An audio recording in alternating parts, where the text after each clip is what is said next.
tiens d'entrée de jeu donc à développer, bon, à évoquer deux points très importants qu'il a tenus dans ce discours. En parlant de la dette écologique, donc voilà, ça c'est des mots, bon, c'est de la politique politicienne, de la démagogie.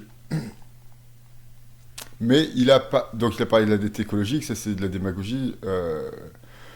Il a parlé de l'eau, de la pollution des nappes phréatiques, des enjeux stratégiques. Il a parlé de mettre en place une conférence nationale au sujet de l'eau. Pourquoi ce sujet-là est fondamentalement le plus important avec l'autre sujet que je vais développer aussi, c'est parce que l'eau, c'est vital. S'il n'y en a plus, on ne pourra pas vivre. Et donc, c'est vraiment, finalement, le truc le plus intéressant qu'il ait dit. Mais l'eau, ça, c'est un sujet très important parce que c'est vital. Et donc, il a dit, en parlant de la dette écologique, qu'il allait travailler sur le sujet pour préserver la ressource de l'eau. Et ça, c'est très, très, très intéressant.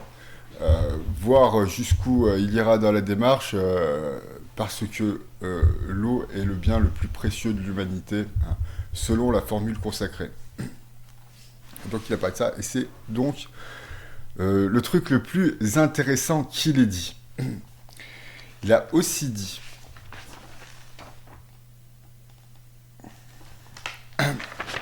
voilà, donc là aussi, là c'est de la politique très intéressante. Il a aussi dit,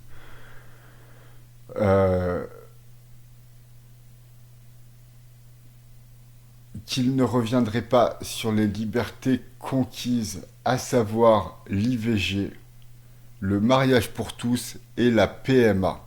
Et ça aussi c'est très important car ce sont les libertés fondamentales de ces notions-là d'IVG, de mariage pour tous et de PMA sont des notions fondamentales de ce qu'est et de ce que doit être la démocratie, notre démocratie en particulier, et ce qu'on appelle la démocratie, c'est-à-dire la liberté et le respect des autres. Donc ça, là voilà. Si on veut chercher les deux points qui sont très importants dans le discours politique général de Michel Barnier, ils sont là. Hein, et vous verrez. Hein. Je ne suis pas convaincu que ça va tellement faire jaser les journalistes. Bon, peut-être que je me trompe, mais bon... de toute façon, voilà, en termes philosophiques, c'est là-dessus qu'il faut s'arrêter principalement, hein, quasiment exclusivement. Bon, je vais quand même tout détailler, détailler, bon, hein, c'est bien gros mot. Je vais quand même reprendre l'ensemble du discours de Michel Barnier, mais on retiendra surtout ça. Donc l'eau, hein, il veut s'attacher à la préservation de la ressource et à la conservation des libertés individuelles qui ont été acquises, hein, et ça, c'est super. Donc voilà, si après le discours de politique générale vous intéresse pas, bah, c'est pas la peine de regarder la suite. Et puis de toute façon, c'est con, c'est chiant. Mais bon, il faut bien qu'il y ait des gens intelligents qui le fassent. Donc, il a commencé par parler de la dette financière. Il a dit que pour la résoudre, eh ben, on allait taxer de manière exceptionnelle les super riches, les super entreprises, les profits, tout ça. Donc voilà, qu'il n'y aurait pas d'augmentation d'impôts. Il n'y a pas pareil d'augmentation de la TVA non plus.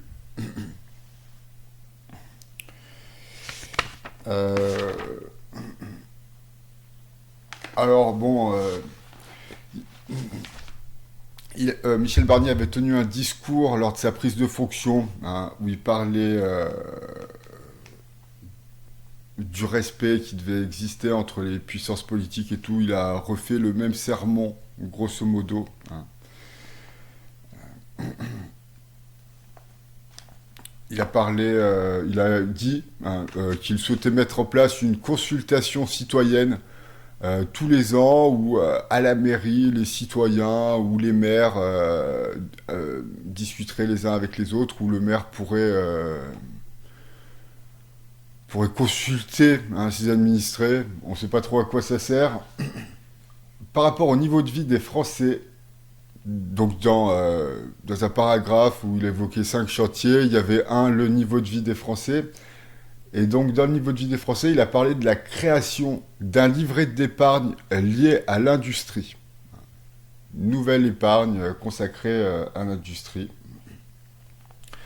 Il a dit que la réforme du RSA qui avait été mise en place dans certaines régions fonctionnait et qu'il comptait donc l'élargir à d'autres régions.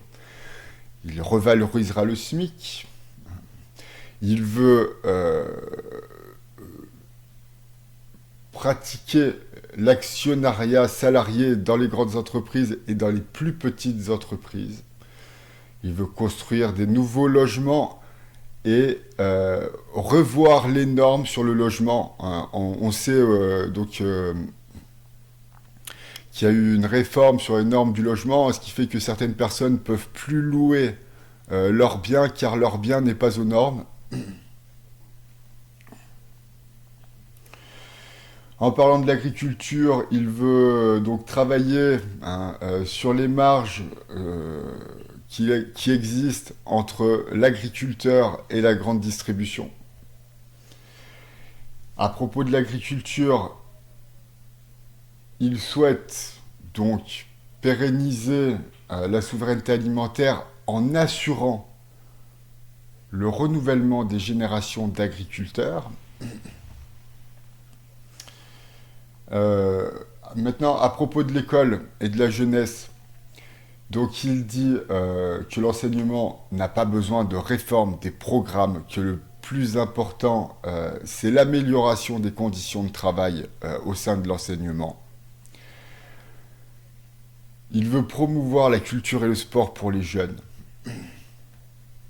Et ensuite, donc il a parlé des déserts médicaux et veut faire de la santé mentale la grande cause nationale de 2025.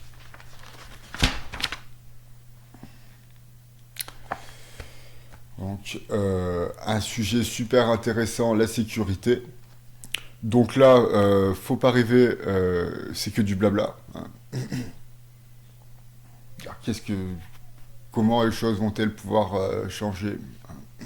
On ne sait pas. Mais voilà ce qu'il a dit. À propos de la sécurité, en créant de nouvelles brigades de gendarmerie, Michel Barnier s'attend à des résultats rapides et concrets. Il veut s'attaquer au trafic de drogue. Il veut des sanctions plus rapides pour les mineurs prétextant que l'excuse de minorité ne devrait pas être prise en compte. Il veut des peines plus courtes, mais qui soient exécutées. Il veut que les condamnations pécuniaires, à savoir les amendes, soient directement prélevées sur les minima sociaux, sur les aides sociales, donc sur le RSA. Il veut construire des places de prison. Et il a dit, ça c'est aussi très important, il a dit qu'il souhaitait toujours l'indépendance de la justice. Il n'a pas dit que, par exemple, question, j'accuse personne, tout, que la justice est indépendante, ça c'est sûr. Est-ce que la justice n'est pas pourrie? Ça, il n'en parle pas. Et donc, il dit qu'il veut l'indépendance de la justice. Si la justice est pourrie, il souhaite qu'elle reste quand même bien pourrie. Donc, à propos de l'immigration, il a confessé nous ne maîtrisons plus la politique migratoire. Il veut rétablir le contrôle aux frontières, même en France. Et il a conclu sur 2 sujets, la fraternité et la guerre en Ukraine et le conflit israélo-palestinien. Et à propos de la fraternité, là encore, en écho à son discours qu'il avait tenu lors de sa prise de fonction, il a parlé du bénévolat, qui est quelque chose qui lui tient très à cœur et qui effectivement, dans notre société où la devise est égalité, liberté et fraternité, le bénévolat est sans doute le mot qui incarne le mieux celui de fraternité. Il veut donc... qu'est-ce que j'ai écrit? Il veut sauvegarder Il veut entretenir et valoriser notre patrimoine. Oui, notre patrimoine est beau, notre patrimoine est riche, notre patrimoine mérite d'être entretenu et valorisé. Et il a aussi parlé de l'accompagnement de la fin de vie, ce qu'on appelle le suicide assisté. Hein. Donc il veut encore discuter à ce propos au Parlement. Et donc ensuite, il a parlé de la guerre en Ukraine et il a dit que la France serait aux côtés des Ukrainiens. Et il a parlé du conflit israélo-palestinien en disant que la France appelait à un cessez-le-feu et que la solution passait par la création de 2 États. Et il a donc parachevé son discours en disant « Prenons soin de la République, prenons soin de l'Europe. Oui, la République, c'est très important, c'est vraiment la démocratie. Prenons soin de l'Europe, oui, l'Europe, c'est le futur. C'est très important aussi. » Voilà ce qu'on pourrait retenir sur le discours de Michel Barnier. Donc, moi, comme je le dis, voilà, c'est de la poudre de perlimpinpin, c'est de l'esbrouf et tout. Et donc, je dis quand même qu'il y avait 2 notions très importantes à retenir, qui ne sont pas des trucs très... bon, je veux dire, préserver l'eau, ça c'est très important. Et aussi préserver les libertés acquises, comme par exemple le mariage pour tous. Ça fait de mal à personne et ça fait plaisir à des gens. Alors c'est très important de protéger ce genre de notion, quoi. Je veux dire, c'est comme ça qu'on vit ensemble. Hein. C'est en faisant de mal à personne et en se faisant un peu plaisir tout seul. Ouais. C'est très important. Donc ensuite, il y avait tous les chefs de parti qui parlaient. Et donc moi j'ai juste écouté Marine Le Pen, puisque de toute façon c'est la seule personne qui intéresse à peu près tout le monde. Et donc elle a galvaudé le parti unique en parlant de la coalition gouvernementale. Hein. Elle a dit vous êtes un parti unique. On peut discuter de là-dessus, on peut discuter de ça, je veux dire. A galvaudé la gestion des finances publiques d'Emmanuel Macron. Mais elle a bien souligné qu'elle ne souhaitait pas entraîner le pays dans le chaos. Bon, c'est déjà un peu le chaos. En soulignant qu'elle ne ferait pas de censure a priori comme le fait la LFI et qu'elle jugerait le gouvernement sur ce qu'il ferait. Elle a dit que la police n'allait plus dans certains quartiers et que Michel Barnier ne proposait rien pour changer la situation.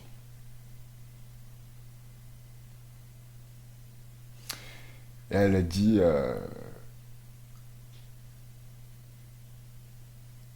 que les sujets, et ça je le pense, elle a dit que les sujets que Michel Barnier évoquait, que le discours de Michel Barnier le rendrait peut-être populaire. Et je pense comme elle. Je ne sais pas si ça va le rendre populaire, mais je pense que le discours de Michel Barnier est un discours écrit pour le rendre populaire.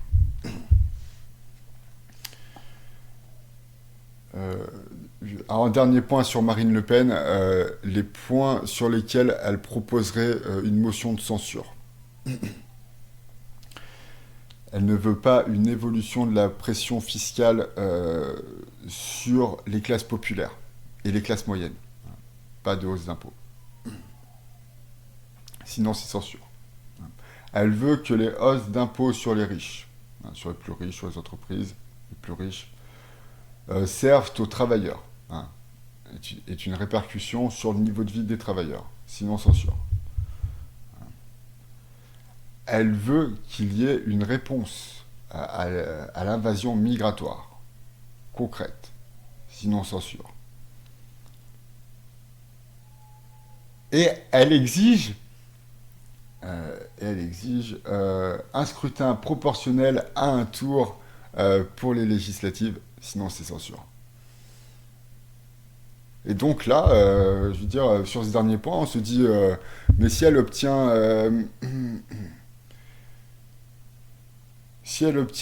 justice sur le scrutin proportionnel à un tour pour les législatives, euh, et que Macron ne dissout pas l'Assemblée dans un an, pourquoi elle ne proposerait pas une motion de censure pour renverser le gouvernement et pour précipiter des élections législatives anticipées, autrement dit une dissolution de l'Assemblée. Bon. Moi, à titre personnel, bon, on s'en fout de mon avis personnel. Donc voilà, ça fait 20 minutes en tout, donc avec les coupures ça fera un peu moins, mais bon, c'est quand même une longue vidéo. Mais bon, une fois de plus, c'est moi le meilleur. Et donc, merci de m'avoir écouté et aimez-vous les uns les autres.